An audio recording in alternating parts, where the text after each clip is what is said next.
साथियों, सन 1892 में मिस्टर डब्ल्यू.सी. बनर्जी इलाहाबाद में हुए कांग्रेस के 8वें अधिवेशन के अध्यक्ष हुए थे। उन्होंने उस समय जो भाषण दिया था वह एक प्रकार से सोशल कॉन्फ्रेंस की मौत का अंत्येष्टि भाषण था, यानी शोक संदेह की तरह था। यह भाषण कांग्रेस के व्यवहार का इतना सटीक उदाहरण है कि मैंने इसमें निम्नलिखित अंशों का वर्णन करने का साहस किया है।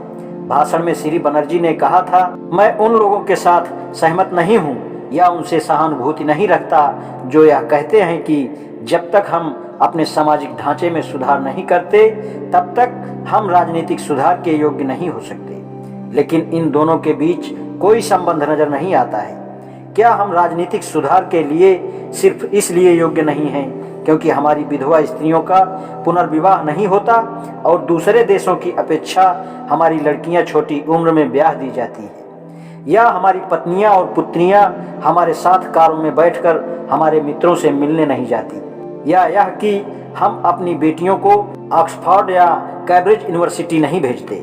माननीय बनर्जी ने राजनीतिक सुधार का जिस प्रकार समर्थन किया था वह मैंने ऊपर बता दिया है। उस समय अनेक लोग ऐसे थे और अब भी हैं जो इस विषय में कांग्रेस की जीत देखकर खुश थे।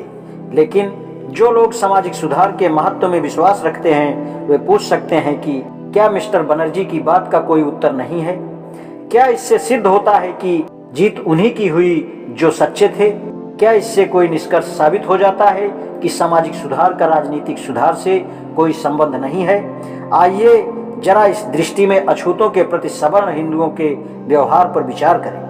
इससे इस विषय को समझने में सफलता मिलेगी। महाराष्ट्र में पेशवाओं के शासनकाल में यदि कोई सवर्ण हिंदू सड़क पर चल रहा होता था, अछूत को वहां चलने की आज्ञा नहीं होती थी, ताकि कहीं ऐसा नहीं हो कि उसकी छाया किसी हिंदू पर पड़ जाने से वह उसे अपवित्र कर दे। अछूत को अपनी कलाई पर या गले में निशानी के तौर पर एक काला डोरा बांधना पड़ता था ताकि हिंदू भूल से उसे छूकर अपवित्र न हो जाए।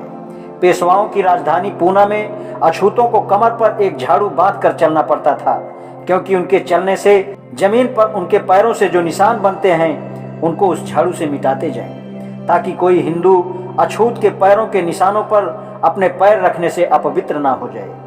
पूना में अछूत चाहे कहीं भी जाएं, उनका अपने गले में मिट्टी की हाड़ी लटकाकर चलना पड़ता था ताकि उसे थूकना हो तो उसमें थूके, क्योंकि जमीन पर थूकने से यदि उसके थूक पर किसी हिंदू का पैर पड़ गया तो वह अपवित्र हो जाएगा।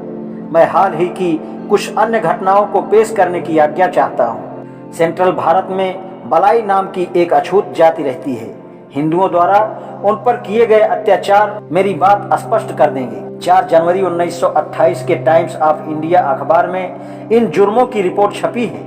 इस रिपोर्ट में लिखा है कि कथित ऊंची जाति के सवर्ण हिंदुओं ने अर्थात कलोटिया, राजपूतों और ब्राह्मणों ने, जिसमें इंदौर जिले के कनाडिया, बिचौली हप्सी, बिचौली मर्दाना और लगभग 15 दूसरे गांवों के पटेल और पटवारी भी थे, उन्होंने अपने अपने गांव के बलाइयों को धमकी दी कि यदि तुम हमारे सहारे जिंदा रहना चाहते हो तो तुम्हें हमारी ये आज्ञा माननी पड़ेगी। बलाई जाति के लोग सुनहरी गोटा की किनारी वाली पगड़ी नहीं पहनेंगे, ये पहली बात थी। दूसरी बात, वे रंगीन या सुंदर किनारे वाली फैशनेबल धोतियां नहीं पहनेंगे। तीसरी बात, वे किसी हिंदू की मौत की खबर उसके कितने ही दूर रिश्तेदारों को जरूर पहुंचाएंगे। चौथी, वे सभी हिंदुओं के विवाह समारोह में बारात के आगे आगे बाजा बजाते हुए चलेंगे। पांचवी, बलाई स्त्रियां सोने चांदी के गहने व सुंदर गोटे व फैशनदार कपड़े भी नहीं पहनेंगी। छठवीं बात, बलाई औरतें हिंदू औरतों के बच्चों के जन्म के समय प्रसूति में उनकी सेवा करेंगी। सातवीं, बलाई लोग हिंदुओं की सेवा करने की एवज में कोई मेहनताना नहीं मांगेंगे तथा हिंदू उन्हें अपनी इच्छा से जो कुछ भी देंगे वे उसे स्वीकार कर संतुष्ट हो जाएंगे। आठवीं, यदि बलाई लोगों को यह शर्तें स्वीकार नहीं हो तो वे गांव छोड़कर निकल जाएं। बलाइयों ने इन आज्ञाओं को मानने से इनकार कर दिया तो हिंदुओं ने उनके खिलाफ सामाजिक कार्यवाही शुरू कर दी। बलाइयों को गांव के कुओं से पानी भरने और अपने पशु चराने से रोक दिया। बलाइयों को हिंदू की जमीन में से होकर जाने से भी मना कर दिया, इसलिए ताकि यदि बलाई के खेत के आसपास हिंदुओं के खेत हों तो बलाई अपने खेत में नहीं जा सकी। हिंदुओं ने बलाइयों के खेतों में अपने पशु चरने के लिए छोड़ दिए। बलाइयों ने इस अत्याचार के खिलाफ इंदौर दरबार में अर्जी दायर की, लेकिन उचित समय पर मदद नहीं मिल सकने और जुल्म जारी रहने के कारण सैकड़ों बलाई अपने बीवी बच्चों सहित उन घरों को छोड़ने पर मजबूर हो गए जिनमें उनके बाप दादा पीढ़ियों से रहते आए। वे उस इलाके के आसपास की रियासतों जैसे धार, देवास, बागली, भोपाल, ग्वालियर तथा अन्य रियासतों के गांवों में चले जाने के लिए मजबूर हो गए।